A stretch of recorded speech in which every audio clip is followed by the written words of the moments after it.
nekk mu di justement cette décision boo xam ne itam wàcc na donc mi ngi noonu ñu daal di ñëw si li nga xam ne que mu di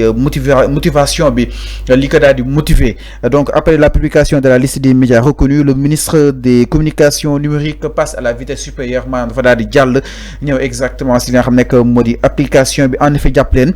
si benn arrêté bi nga xam ne itam mi ngi daté du 22 avril 2025 boo xam ne itam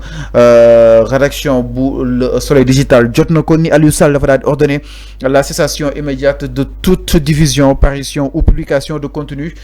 par les médias ne respectant pas les dispositions du code de la presse maanaam médias yi nga xam ne itam respecté ñu li nga xam ne mooy disposition code de la presse bi mbokk yi ñooñu fu mu toll nii nag da leen daal di arrêté da leen daal di aaye pour ñu daal di diffuser donc nag boobu de décision li ko daal di motiver bokk na si note bi nga xam ne itam jóge na si directeur bu nekk wàllu communication boo xam ne itam dafay daal di encadrer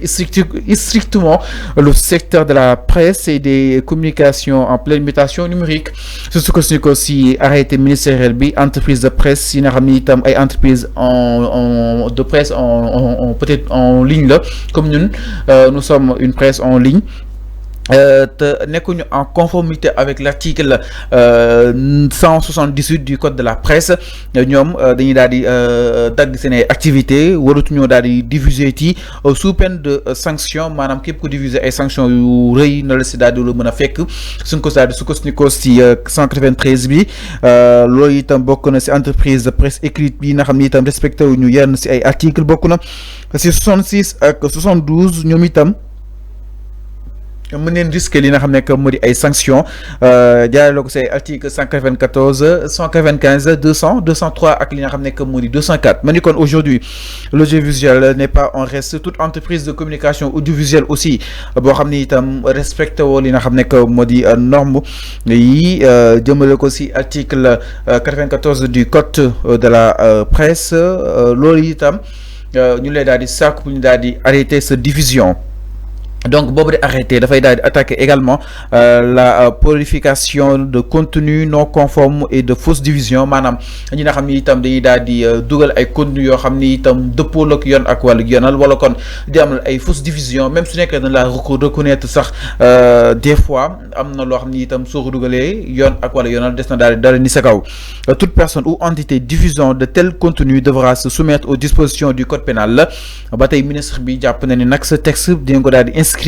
de manière beaucoup plus large de régulation du paysage médiatique national à un moment où les médias traditionnels et numériques évoluent rapidement souvent en dehors de tout cadre réglementaire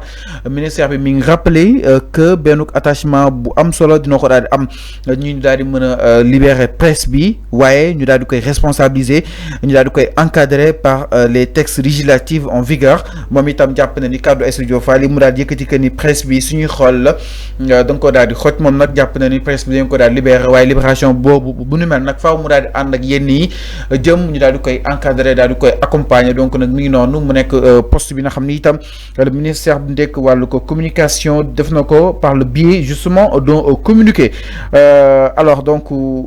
di leen jaajëfal foofu la ñuy daal di yem si li nga xam ne moo di leen indi loon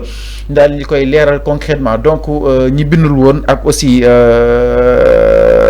ñoom ñëpp nag jamono ji mën nañ jàpp ni dañuy arrêter à partir d'aujourd'hui toute diffusion c'est-à-dire toute diffusion dañ ko daal di arrêter ni ki tey jii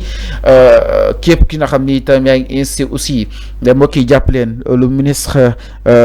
Aliou Sall à son homologue Jean-Baptiste Tine mu nekk direction de la surveillance du territoire des renseignements généraux notifié nañ par PV des sommations d'arrêt d'activité aux médias non conformes donc mi ngi noonu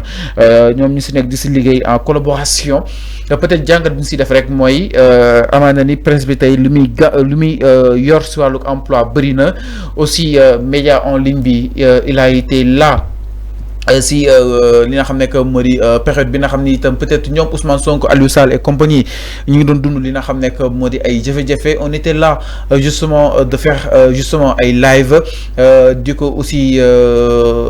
jàllale wane manifestation yi wane ce qui s'est passé au Sénégal donc la presse en ligne a toujours été debout malgré jamono ji nga xam ni itam la presse traditionnelle nangu doon jàllale yenn yi donc ak lépp lu si mën a am rek mu si gën a seetlu wàllu waxtaan waxtaan pourquoi pas avec li nga xam nekk moo di le CDEPS. alors ku ñu reconnaître est-ce que war nañu daal di wala mën a tëj wala kon est-ce que duñ la aay rek justement jëm si aide à la presse bi nga xam ni itam des fois da ngay daal di séddale entre autres mu nekk autant de questions yu nga xam ni itam dina daal di juddu et que cela dina nekk lool au devant de l'actualité. En tout cas on laisse ñu xool yëf yi fan la daal di war a mën a mujjee fii ak ba si kanam par rapport ak évolution boobu de arrêté daal di génn communiqué boo xam ni itam ñeel na ñu daal di arrêté toute diffusion ñi nga xam ni itam ñu daal diffuser te nekk ñu ay médias yu conforme. Donc la 5 TV peut-être pour être honnête fait partie justement de ce lot, mais en tout cas ñi ngi def suñu kéem kattan pour ñu daal di régulariser par rapport ak li nga xam ne que moo di wàll wi mu nekk un appel boo xam ne itam da nga koy lancer à l'endroit justement du ministère daal di xool naka ni itam lañ daal di gën a war a mën a waxtaan ak li nga xam ne que moo di les acteurs de la presse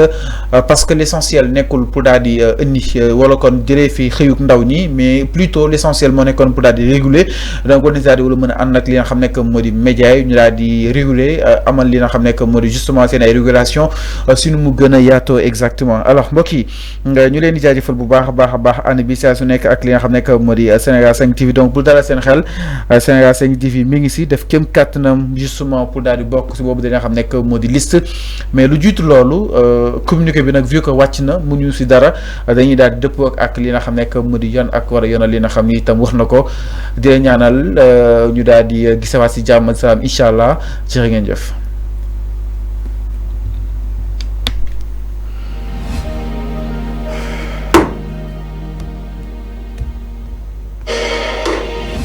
communiqué bi nag vu que wàcc na mu ñu si dara dañuy daal dëppoo ak li nga xam ne que moo di yoon ak war a